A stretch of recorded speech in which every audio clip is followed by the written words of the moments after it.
Bienvenue dans cette nouvelle édition du 12-15 au sommaire. Ouverture ce mardi 1er novembre du 31e sommet de la Ligue arabe en Algérie. Le premier sommet de la Ligue arabe depuis le Covid-19 s'ouvre sur fond de tensions persistantes sur les conflits qui agitent la région, notamment la Syrie, la Libye et le rapprochement de certains États avec Israël. Dans le cadre de la présidence marocaine du Conseil de paix et de sécurité de l'Union africaine, Tanger a récemment accueilli une conférence politique sur le lien entre la paix, la sécurité et le développement. Les parties prenantes ont notamment échangé sur les divers moyens qui permettraient de lutter efficacement contre l'extrémisme violent et la radicalisation des jeunes. Et puis, l'ONU milite pour le renouvellement de l'accord assurant la poursuite des exportations de céréales ukrainiennes. L'accord jugé vital pour la sécurité alimentaire mondiale est désormais en danger puisque la Russie a récemment annoncé son retrait. Ouverture ce mardi 1er novembre à Alger du 31e sommet de la Ligue arabe. Au cours de ce rendez-vous crucial pour le monde arabe, l'Algérie veut marquer son retour sur la scène diplomatique internationale. Ce ne sera pas une tâche facile pour le gouvernement algérien qui réunit dans sa capitale les dirigeants arabes sur fond de divisions persistantes sur les conflits qui agitent la région, notamment la Syrie et la Libye, et le rapprochement entre certains États avec Israël. Notons que plusieurs chefs d'État seront absents lors de ce rendez-vous, à l'instar du souverain marocain Mohamed VI, représenté par son ministre des Affaires étrangères Nasser Bourita. À l'ordre du jour, plusieurs dossiers importants, parmi lesquels la crise libyenne, la réforme de la Ligue arabe, la grande zone arabe de libre-échange ou encore la sécurité alimentaire. Pour en parler, nous recevons aujourd'hui le géopolitologue Alfred Chango. Bonjour Alfred Chango et merci d'être parmi nous. Bonjour. Alors Alfred, l'Algérie profite en ce moment d'un contexte favorable avec notamment la hausse du prix des hydrocarbures qui en fait un pays courtisé par les Européens pour son gaz. Ce sommet est une manière pour l'Algérie, vous pensez, de montrer que le pays joue désormais dans la cour des grands? En effet, on peut le dire ainsi. Il faut se souvenir que le dernier sommet auquel l'Algérie avait participé, c'était encore au temps d'Abdelaziz Bouteflika, qui était président en 2005. Et depuis cette date-là, la diplomatie algérienne a été absente, en tout cas des grands enjeux de la Ligue arabe. Maintenant, avec le conflit en Ukraine, la guerre de la Russie contre l'Ukraine, et puis la question des céréales et la question aussi énergétique, l'Algérie revient dans le jeu diplomatique non seulement international mais aussi régional. Et j'ajouterais que au fond, pour Abdelmajid Tebboune, je crois que la rencontre avec Macron et la réconciliation avec la France a été un tournant dans son jeu diplomatique. Alors, le sommet débute aujourd'hui, mais avec beaucoup d'absences, notamment celle du prince héritier d'Arabie Saoudite, le président des Émirats Arabes Unis, le souverain marocain Mohamed VI, pour ne citer que cela. Est-ce que ces absences vont remettre en question la crédibilité du sommet ? Pas nécessairement. Il faut se souvenir que dans la plupart des sommets de la Ligue arabe, souvent il y a eu des dirigeants qui ont été absents ou exclus. On se souvient de l'exclusion de l'Égypte, par exemple, en 1979 et de la Syrie en 2011. Non, ça ne va pas entacher l'aura de ce sommet. D'autant que la plupart de ces dirigeants qui sont absents sont représentés par leur ministre des Affaires étrangères. Alors on peut dire effectivement que c'est un niveau moindre alors que c'était des chefs d'État. Mais surtout au vu des tensions sous-jacentes. Quand même. Exactement, avec toutes les tensions qu'il y a sur place. Je pense que le fait le plus marquant, c'est plutôt l'absence du roi Mohamed VI du Maroc, qui avait été invité personnellement par le président Abdelmajid Tebboune. Et puis, il y a eu ce couac de dernière minute qui fait qu'il n'est pas venu. Est-ce que dans ce cas, on peut réellement parler de réforme de la Ligue arabe? Parce que ce sommet ambitionne d'aboutir à cela. avec des personnages aussi importants, par exemple, qui ne sont pas là, est-ce qu'ils peuvent vraiment réussir à aboutir à cette réforme-là dans ces conditions? La réforme de la Ligue arabe, c'est un peu l'arlésienne, justement, du monde arabe. C'est depuis toujours qu'il y a l'appel, justement, à cette réforme, mais c'est très compliqué parce que dès la création même de la Ligue arabe en 1945, on avait vu déjà des lignes de fracture entre les différents États. Ça s'est poursuivi jusqu'aujourd'hui. Vous avez évoqué un certain nombre de thèmes et des questions qui font problème, qui montrent effectivement que les orientations politiques de chacun des États de la Ligue arabe ne sont pas toujours concordantes. Est-ce que l'Algérie peut vraiment jouer un rôle rassembleur sur les différents sujets épineux?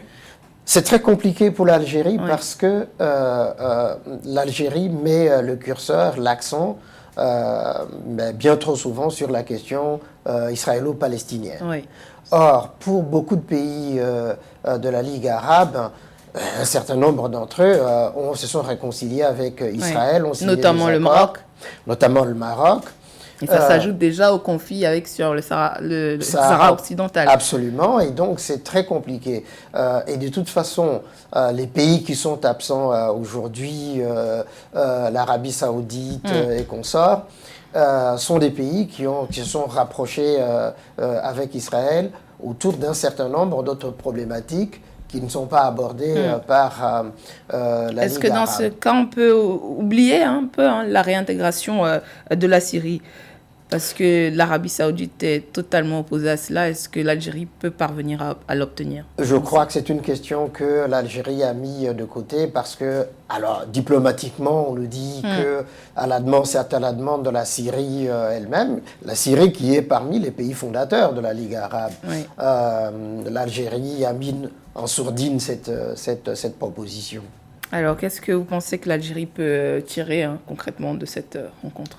Alors, la première chose, c'est vraiment le retour de l'Algérie dans la diplomatie arabe ou pan-arabe, si l'on veut.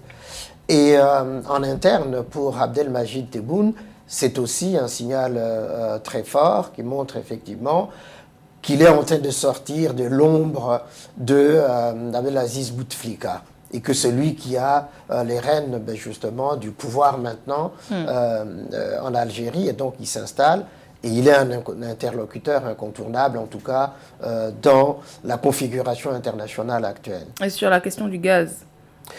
Naturellement, sur cette question-là, l'Algérie revient dans le jeu, est courtisée par la plupart des pays, notamment européens, qui ont des difficultés à s'approvisionner en gaz et en pétrole. Et donc cette question énergétique ramène l'Algérie au cœur du jeu diplomatique international. Et au-delà de ça, est-ce que l'Algérie... il y a la crise russo-ukrainienne qui fait que... Mais au-delà de ça, si jamais on traverse ce cap, comment est-ce que l'Algérie peut vraiment asseoir son poids, entre guillemets, dans le paysage diplomatique international? Alors, au niveau régional, donc de la Ligue arabe, je crois que le gros problème, il y a deux problèmes. Il y a la question palestinienne et puis il y a la question du Sahara occidental. Si l'Algérie veut vraiment revenir dans ce jeu-là, il faut qu'il règle ce contentieux avec le Maroc, dont il a rompu les relations en 2021, se rapprocher, se réconcilier avec le Maroc. Avec la France, c'est pratiquement fait, et donc c'est aussi un allié important pour l'Algérie dans ce retour dans le jeu diplomatique international. Merci beaucoup Alfred Chango d'avoir répondu à nos questions. Merci. Comment prévenir la radicalisation des jeunes et ainsi l'extrémisme violent? Question qui était au cœur des échanges qui ont animé la conférence politique de l'Union africaine sur la paix, la sécurité et le développement qui s'est clôturée le 27 octobre dernier à Tanger au Maroc. Cette rencontre de 12 jours avait pour objectif de mettre en place des projets pilotes qui auront un impact réel sur la vie quotidienne des citoyens africains de manière à contribuer à l'éradication des causes de l'extrémisme et du terrorisme au niveau du continent. Joël Ballot. Dans sa stratégie de lutte contre le terrorisme, le Maroc a depuis 2003 réussi à démanteler 200 cellules terroristes selon le Bureau central d'investigation judiciaire. Cependant, le phénomène grandissant, les jeunes sont devenus la principale cible des groupes qui prônent l'extrémisme violent. Pour le secrétaire général de la Rabita Mohammadia des Oulémas, Ahmed Abadi, il faut mettre en place des mesures d'accompagnement permettant aux jeunes d'explorer leurs centres d'intérêt. Qu'ils fassent des bandes dessinées, qu'ils fassent du théâtre interactif. Encourageons-les. Celles et ceux qui n'ont pas de smartphone, achetons-leur des smartphones. Accompagnons-les pour qu'ils puissent élaborer des contenus vertueux qui vont contrecarrer ces discours de haine et ils feront ça en s'amusant. La conférence politique de Tanger au Maroc a permis aux différents acteurs de jeter la lumière sur les notions de paix, de sécurité et de développement au sein de l'architecture africaine. Selon le secrétaire général de la Rabita Mohammadia des Oulémas, Ahmed Abadi, pour limiter l'implication des jeunes dans les guerres, il faut développer davantage de stratégies impliquant les jeunes dans la lutte contre le terrorisme et l'extrémisme violent. Il faut essayer de mettre en place des structures pérennes qui transcendent le temps politique.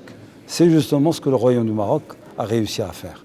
Et c'est pour ça qu'on a même opéré la MEU pour parler aux revenants de Daesh et du Sahel et des autres régions de turmoil. Et on ne les a pas approchés comme étant seulement une source de problèmes, mais aussi une source d'information, une source de savoir-faire, une source d'intelligence. Pour sa part, le Maroc a mis en place plusieurs structures de réinsertion des jeunes issus des groupes terroristes. Cependant, comme l'indique Ahmed Abadi, il faut que cette stratégie soit l'apanage de tous les pays africains pour mettre fin à l'expansion du terrorisme et intégrer les droits de l'homme comme une nécessité pour tous. L'ex-président de la Cour constitutionnelle centrafricaine sort du silence plusieurs jours après son éviction. Daniel Darlan, démise de ses fonctions le 24 octobre par décret présidentiel, ne retournera pas à la Cour constitutionnelle et n'engagera pas non plus de procédure pour contester son éviction. Une éviction qui, selon elle, enfreint la loi et dont la conséquence pourrait être la remise en cause de la légitimité et de la crédibilité de la plus haute instance juridique du pays. Roberto Bokbe. Je conteste la façon dont j'ai été relevé de mes fonctions, mais je n'ai pas l'intention de retourner à la Cour constitutionnelle parce que j'ai tourné la page. Déclaration de Daniel Darlan, ancienne présidente de la Cour constitutionnelle de la République centrafricaine, qui plus loin affirme que durant son règne, elle a reçu énormément de coups. Pour les acteurs de la scène politique de ce pays d'Afrique centrale, c'est une entorse à la démocratie qui se confirme. Madame Darlan a été victime d'une conspiration au sommet de l'État de ceux qui pensent que la Constitution n'est qu'une serpillière qu'on peut modifier pour des intérêts égoïstes et personnels. Ceux qui ont pensé à modifier la Constitution au niveau de la République centrafricaine pour s'éterniser au pouvoir ne font que suivre l'exemple de ce qui se fait par ailleurs. Nous sommes en train de mener une campagne contre le 13e mandat au sein de Tournant la Page et le 3e mandat n'a pour objectif que de s'éterniser au pouvoir, parfois pour mourir au pouvoir. Après avoir été informé que le gouvernement voulait qu'elle prenne sa retraite le 31 décembre 2022, Daniel Darlan répliquait dans une lettre adressée aux autorités le 26 octobre qu'elle poursuivrait bien son mandat jusqu'à son terme en mars 2024. La décision de Daniel Darlan de définitivement tourner la page de la Cour constitutionnelle prend beaucoup de Centrafricains à contre-cour. C'est une dame respectable et respectée et l'acte qu'elle vient de poser est un acte républicain et nous l'encourageons à poursuivre son travail pour la République. Mais malheureusement, elle ne peut pas le faire en tant que présidente de la Cour constitutionnelle. Elle s'est opposée à la violation de la loi fondamentale et c'est un acte louable. Celle qui est désormais ancienne présidente de la Cour constitutionnelle de la République centrafricaine dit partir la tête haute avec la conscience tranquille. L'éviction de Daniel Darlan a provoqué de l'indignation au sein du bloc républicain pour la défense de la Constitution. Selon le porte-parole de la plateforme, l'opposant et député Martin Ziguélé, c'est une démarche de vengeance pure et simple, car Mme Darlan a empêché le projet d'écriture d'une nouvelle Constitution après avoir mis à mal celui de la crypto-monnaie nationale, le Sangocoin. L'accord trouvé le 22 juillet entre l'Organisation des Nations Unies, la Turquie, la Russie et l'Ukraine pour la reprise des exportations de céréales depuis les ports ukrainiens arrive à échéance le 19 novembre prochain. Cependant, les récents développements du conflit russo-ukrainien font peser des menaces sur son renouvellement.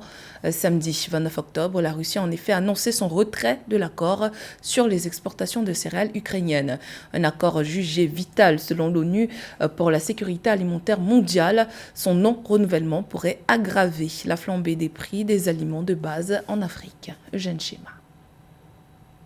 Accusant l'Ukraine d'avoir attaqué ses navires, la Russie a annoncé samedi 29 octobre la suspension de l'accord d'exportation des céréales via les ports ukrainiens. Pour l'Organisation des Nations Unies, cette mesure, couplée à un éventuel refus de renouveler l'accord à l'échéance le 19 novembre, entraînerait des risques pour la sécurité alimentaire mondiale. L'Organisation des Nations Unies se dit inquiète. Le secrétaire général est profondément préoccupé par la situation actuelle concernant l'initiative céréalière de la mer Noire. Le secrétaire général continue d'entretenir d'intenses contacts visant à mettre fin à la suspension par la Russie de sa participation à l'initiative céréalière de la mer Noire. Le même engagement vise également le renouvellement de la mise en œuvre intégrale de l'initiative visant à faciliter les exportations de denrées alimentaires et d'engrais d'Ukraine ainsi que la suppression des obstacles restants aux exportations de denrées alimentaires et d'engrais russes. Selon les données du Centre de coordination conjointe, structure mise en œuvre pour piloter l'initiative céréalière de la mer Noire, depuis le 22 juillet, environ un tiers des exportations de céréales lancées depuis les ports de la mer Noire sont allées à des pays à revenus faibles et moyens, dont l'Égypte, le Kenya, le Soudan, la Somalie, Djibouti, la Tunisie. L'ONU estime que la reprise des exportations a contribué à la baisse du prix du blé et d'autres produits de base, empêchant 100 millions de personnes de tomber dans l'extrême pauvreté. Pour l'Ukraine, la suspension des exportations de céréales entraînerait des conséquences dans diverses régions du globe, dont l'Afrique. Nous travaillons chaque jour pour protéger notre initiative d'exportation de céréales. Il est évident que la Russie a l'intention d'exacerber à nouveau la crise alimentaire mondiale, de faire renaître la menace d'une famine à grande échelle. Et ce n'est pas seulement un problème commercial, c'est une détérioration de l'accès aux aliments pour des millions de personnes et la menace d'une augmentation encore plus importante des prix de produits essentiels sur différents continents, tant en Afrique qu'en Asie et en Europe. Le non-renouvellement de l'initiative céréalière de la mer Noire créerait un contexte mondial d'incertitude, favorisant la spéculation et la thésaurisation, facteur d'une hausse des prix des produits de base. L'ONU y voit également un risque de famine, certaines des cargaisons expédiées via les ports ukrainiens étant destinées au programme alimentaire mondial pour l'aide alimentaire d'urgence à destination des pays de la Corne de l'Afrique et du Yémen. En Éthiopie, par exemple, près de 10 millions de personnes sont officiellement confrontées à l'insécurité alimentaire dans des zones touchées par la sécheresse. C'était le journal de la rédaction. Merci pour votre fidélité. Dans un instant, une nouvelle édition de l'actualité sur Africa 24.